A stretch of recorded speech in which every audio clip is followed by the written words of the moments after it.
नमस्कार, आप देख रहे हैं भारत की सच। और आज जो कहानी मैं आपको बताने जा रहा हूं वो सिर्फ एक राज्य की कहानी नहीं है, यह एक सच्चाई की कहानी है। एक ऐसे सच की जिसे जितना दबाने की कोशिश की गई है वो उतना ही खतरनाक होकर बाहर सामने आया है। एक ऐसा राज्य जहां कागजों पर विकास भले दौड़ रहा हो, आंकड़ों में तरक्की भले दिखाई दे रही हो, लेकिन जमीन पर लोग अपनी ही सरकार से सवाल पूछने के लिए मजबूर हो गए हैं। आखिर पैसा गया कहां? क्योंकि कहानी यहीं से पलटती है। एक तरफ दावा 3,47,000 करोड़ की बजट, तो दूसरी तरफ हकीकत 4,46,000 करोड़ का कर्ज। यानी जितनी चादर है उससे कहीं ज्यादा पैर फैला चुके हैं। और अब हाल ये है कि सरकार को अपनी ही कर्मचारियों को सैलरी देने के लिए इंतजाम करना पड़ रहा है। और यहीं से शुरू होता है असली सस्पेंस।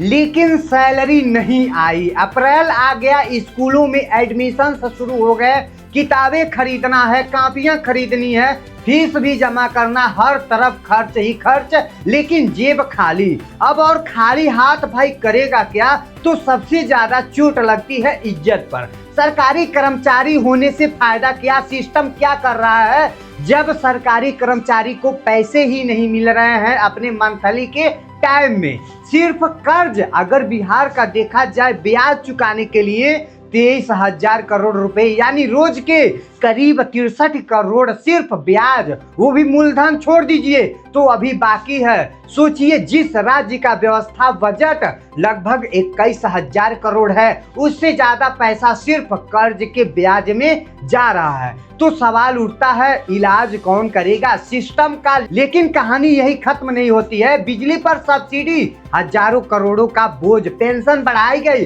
फिर हजारों करोड़ों का बोझ, हर फैसला जनता का राहत देने के नाम पर, लेकिन धीरे धीरे वही फैसला खजाने को खाली करते चले गए। और जब खजाना खाली होता है तो सच्चाई बाहर आने लगती है। अब जरा सोचिए, एक बच्चा पैदा होता है और उसी पल उसके सिर पर 27,000 करोड़ रुपए का कर्ज उसने अपनी आंखों से भी नहीं खोली और सिस्टम ने उसे कर्जदार बना दिया।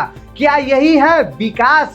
क्या यही है असली ट्वीट्स बिहार का? क्योंकि उसी राज्य के बारे में कहा जाता है कि विकास दर 12% से ऊपर है, देश से दोगुना रफ्तार। और फिर एक तस्वीर सामने आता है जिसमें कहा जाता है कि ये राज्य दुनिया में सबसे ज्यादा चमक रहा है। अब सवाल यह है कि अगर सब कुछ इतना चमकदार है तो फिर अंधेरा क्यों? आखिर कहां से आ जा रहा है? यही वो सवाल है जो इस पूरी कहानी को एक सियासी थ्रिलर बना देता है। जी हाँ, कागजों पर चमक और जमीन पर संघर्ष, ऊपर से मजबूती दिखती सरकार, अंदर से उधार पर टिकी व्यवस्था। और अब हाल ये है कि सरकार को खुद सहारा चाहिए।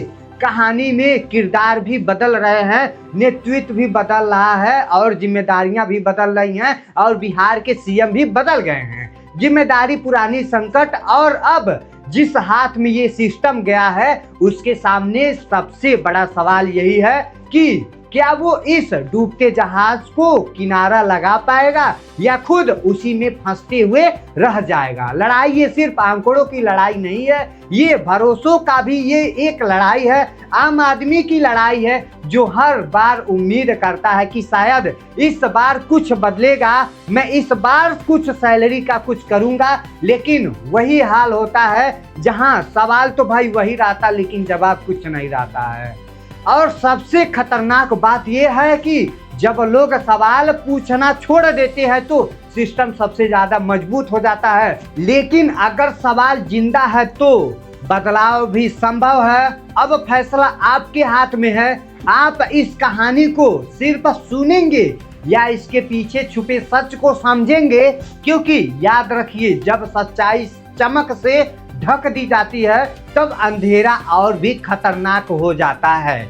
जैसे कि मैं आपको बता दूं कि बिहार के सीएम माननीय नीतीश जी इस समय तो इस्तीफा दे चुके हैं और वहां पर उनके कुर्सी पर विराजमान हुए हैं सम्राट चौधरी जी, जो कि ये उनके ही यानी नीतीश कुमार के ही बदौलत है जो कि बिहार में सभी कर्मचारियों का सैलरी रोका गया है। वो अभी मतलब वो तो हट गए हैं, लेकिन अब सम्राट चौधरी अब जा करके आरबीआई में यानी भारतीय रिजर्व बैंक से वह लोन लेने के लिए सोच रहे हैं। भाई वो लोन लेंगे क्योंकि उनको सरकारी कर्मचारियों को पैसा जो चुकाना है। ये बिहार में नीतीश बैठे बैठे क्या कर रहे थे, यही पूरी पब्लिक अभी तक नहीं समझ पाई है। तो इसी के साथ वीडियो को समाप्त करते हैं। तो आप इस कमेंट सेक्शन में बताइएगा इसमें किसकी गलती है। जब बिहार सरकार की नाकामी आपके सामने आ जाती है तो आप क्या सोचते हैं, कमेंट सेक्शन में जरूर बताइएगा। जय हिंद, जय भारत।